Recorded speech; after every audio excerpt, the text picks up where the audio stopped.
চিঠি লেখে জরিপ করবে। ওনারা সচিবদের নিয়ে বসে, ওনারা ব্যবসায়ীদের নিয়ে বসে, ওনারা সাধারণ মানুষদের নিয়ে বসে, ওনারা রাজনৈতিক নেতৃবৃন্দকে নিয়ে বসে। আমি পে কমিশনের প্রধান জাকির স্যারকে সক্রিয় বলতে চাই, আপনার পে কমিশনের সদস্য আছে নির্ধারিত, আপনি কেন তার বাইরে গিয়ে তাদের মতামত নেওয়ার নিয়ে কর্মচারীদের নবম পে স্কেল নিয়ে ছিনিমিনি খেলছে? আপনার দায়িত্ব, আপনার সদস্যরা মিটিং করে আমাদের সঙ্গে বসেছেন, আপনি একটা মিটিং করে পে স্কেলের সুপারিশ দেবেন। সরকার এই নবম পে স্কেল বাস্তবায়ন করবেন অর্থ মন্ত্রণালয়ের মাধ্যমে, অর্থ উপদেষ্টার মাধ্যমে। আমরা পে কমিশনের পরে অর্থ উপদেষ্টার বক্তব্য পজিটিভ পেয়েছিলাম।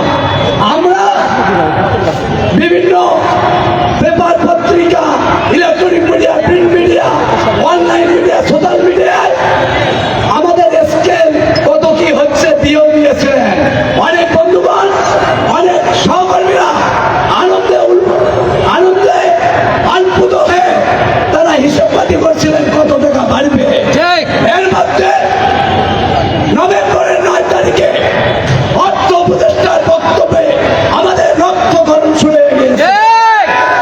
অর্থ উপদেষ্টা বলে আমরা একটা ফ্রেম দাঁড় করিয়ে দিয়ে যাবো, পরবর্তী সরকার পে স্কেল বাস্তবায়ন করবে।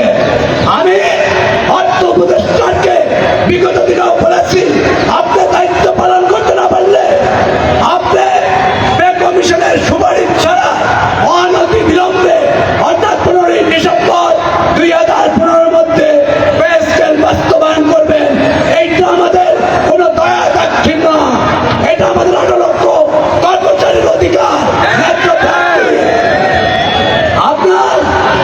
আপনার অর্থ মন্ত্রণালয় দ্রুততার সঙ্গে পে কমিশনের সুপারিশের অপেক্ষা না থাকে আপনারা দ্রুত আমাদের পে স্কেল বাস্তবায়নের জন্য কাজ করুন।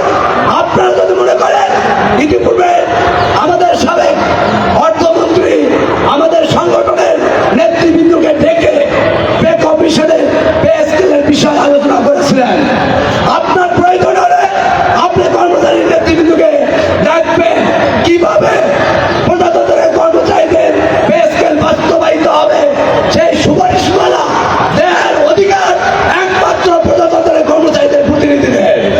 আপনার দেশের ব্যবসায়ী অমুক তমুক কারো অধিকার নাই সরকারি কর্মচারীদের বিষয় পে স্কেল কি হবে কি না হবে একমাত্র আজকে যারা আমাদের প্রতিনিধি তারা দেবেন। সম্মানিত নেতৃবৃন্দ, আমরা অনেকেই এই সন্ধ্যা অবধি, সকাল থেকে সন্ধ্যা অবধি কর্মসূচি ঘোষণার জন্য আপনারা আমাদের পে স্কেল নিয়ে ভালো কাজ অপেক্ষমান।